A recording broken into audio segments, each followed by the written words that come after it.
Assalamualaikum warahmatullahi wabarakatuh.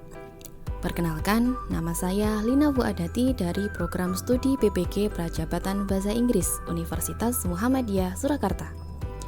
Pada kesempatan kali ini, saya akan memaparkan tentang rencana pelaksanaan pembelajaran yang sudah saya buat sebelumnya. Apa saja yang akan dibahas dalam video ini? Yang pertama adalah deskripsi dari rencana pelaksanaan pembelajaran. Yang kedua adalah teori belajar yang digunakan. Selanjutnya, teori sosial kognitif yang diterapkan. Yang keempat adalah aspek diferensiasi yang akan digunakan. Dan yang terakhir adalah asesmen atau penilaian yang diterapkan.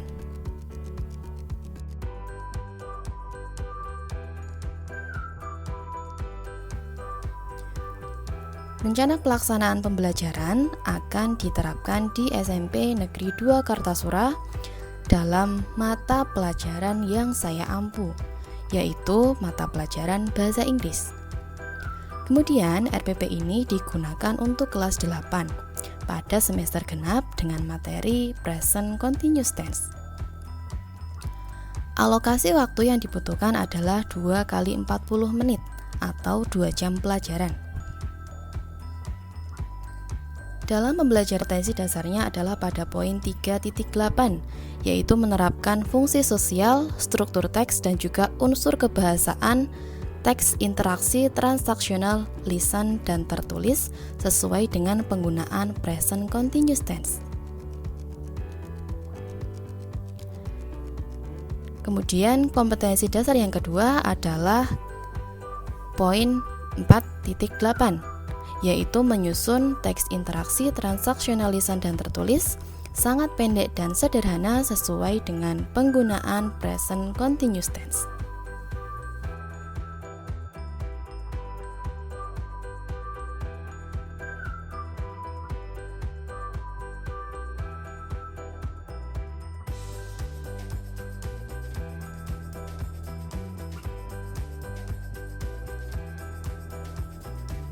Selanjutnya ada 5 tujuan pembelajaran dalam RPP ini. Yang pertama adalah melalui kegiatan mengamati video, peserta didik diharapkan mampu menemukan unsur kebahasaan dari present continuous tense dengan tepat. Tujuan yang kedua yaitu melalui kegiatan mengamati video, audio, teks atau kegiatan sekitar, peserta didik diharapkan mampu menghubungkan dengan unsur kebahasaan present continuous tense dengan tepat. Yang ketiga, melalui kegiatan bermain games Continuous Learn Escape, peserta didik diharapkan mampu menerapkan penggunaan unsur kebahasaan present continuous tense dengan tepat. Yang keempat, melalui kegiatan berdiskusi, peserta didik diharapkan mampu membuat dialog dalam produk yang berbeda terkait unsur kebahasaan present continuous tense dengan baik dan benar.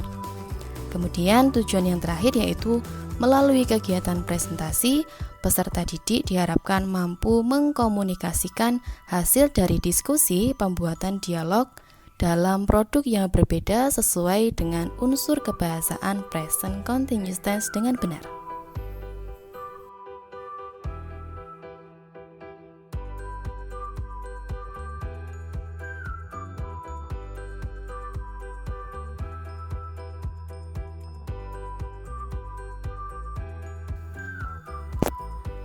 Teori belajar yang digunakan dalam rencana pelaksanaan pembelajaran ini adalah teori humanism atau yang biasa disebut dengan teori humanistik. Menurut salah satu tokoh humanism yaitu Rogers, prinsip belajar dalam teori belajar humanistik adalah untuk menumbuhkan hasrat peserta didik dalam belajar yang berarti, belajar tanpa ancaman, belajar atas inisiatif sendiri, dan belajar untuk perubahan. Lantas bagaimana caranya untuk menerapkan teori humanism dalam pembelajaran ini? Agar peserta didik dapat termotivasi dan pembelajaran berfokus pada peserta didik atau student center, maka guru mempersiapkan berbagai macam sumber belajar yang dapat dipilih oleh peserta didik sesuai dengan minat dan juga gaya belajarnya. Selanjutnya, agar pembelajaran juga lebih interaktif, Guru juga memfasilitasi pembelajaran dengan game bernama Continuous Land Escape dari website Genially, sehingga peserta didik dapat bermain sambil belajar.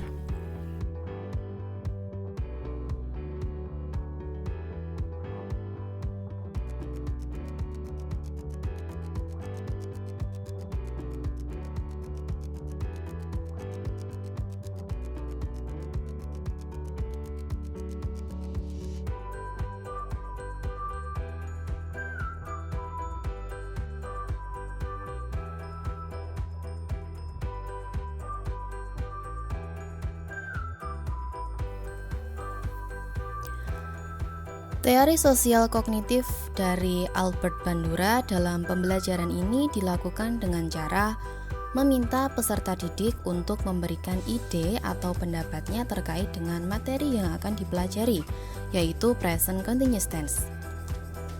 Hal ini dilakukan sebelum kegiatan inti dimulai, yaitu dengan memberikan pertanyaan pemantik di awal pembelajaran. Selanjutnya, peserta didik berdiskusi dalam kelompok untuk membahas permasalahan yang diberikan oleh guru. Kegiatan berdiskusi ini akan mengasah kemampuan sosial dan juga kognitif dari peserta didik. Peserta didik juga diminta untuk berkolaborasi dalam menyelesaikan misi bermain games. Games ini akan meningkatkan pemahaman dan ingatan peserta didik terkait materi present continuous tense yang dipelajari. Games yang akan digunakan adalah Continuous Land Escape yang diakses dari website Genially. Pembelajaran akan lebih menyenangkan dan juga siswa atau peserta didik akan lebih aktif dalam pembelajaran.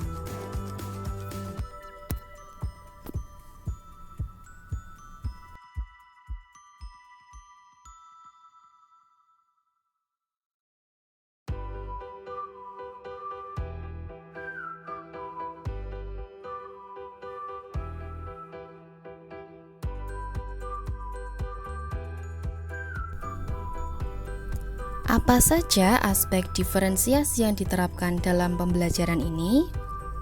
Yang pertama, saya menerapkan aspek diferensiasi konten dan proses dengan cara memfasilitasi peserta didik dengan memberikan berbagai sumber literasi yang diakses melalui Google Drive, sehingga mereka dapat memilih sumber literasi yang sesuai dengan minat dan juga gaya belajar mereka. Selanjutnya, yang kedua, saya menerapkan aspek diferensiasi lingkungan belajar dengan mengakomodir peserta didik untuk membentuk posisi duduk yang paling nyaman. Dapat diterapkan dengan cara membentuk posisi duduk yang melingkar atau membentuk huruf U. Kemudian yang ketiga, saya menerapkan aspek diferensiasi produk. Peserta didik sebelumnya sudah dikelompokkan sesuai dengan gaya belajarnya, sehingga dalam hal ini mereka akan membuat produk berdasarkan dialog yang sudah dibuat sebelumnya tentang present continuous tense. Kemudian diwujudkan dalam bentuk yang sesuai dengan gaya belajarnya, seperti poster, video, maupun audio recording.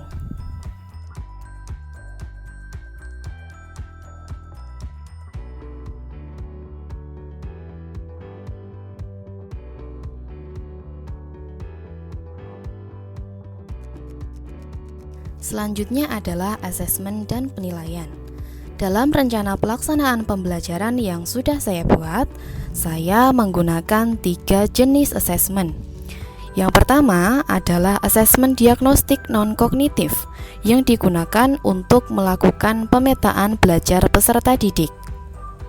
Selanjutnya, dalam asesmen formatif ada 2 keterampilan yang dinilai. Yang pertama yaitu keterampilan menulis atau writing dan keterampilan berbicara atau speaking. Penilaian berupa tes tertulis dan juga praktik. Asesmen yang terakhir atau yang ketiga adalah asesmen sumatif yang digunakan ketika materi ajar sudah selesai dipelajari.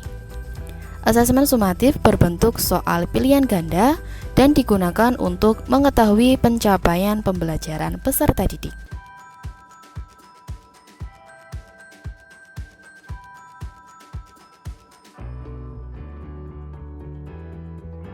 Berikut ini adalah rubrik untuk penilaian writing. Ada beberapa indikator yang menjadi penilaian, seperti kesesuaian isi dengan materi, pemilihan kosakata, dan tata bahasa yang digunakan.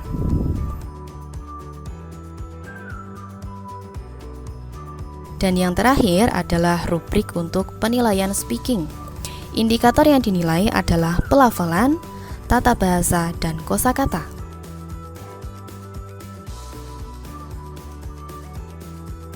Demikian apa yang dapat saya sampaikan. Terima kasih sudah menonton. Wassalamualaikum warahmatullahi wabarakatuh.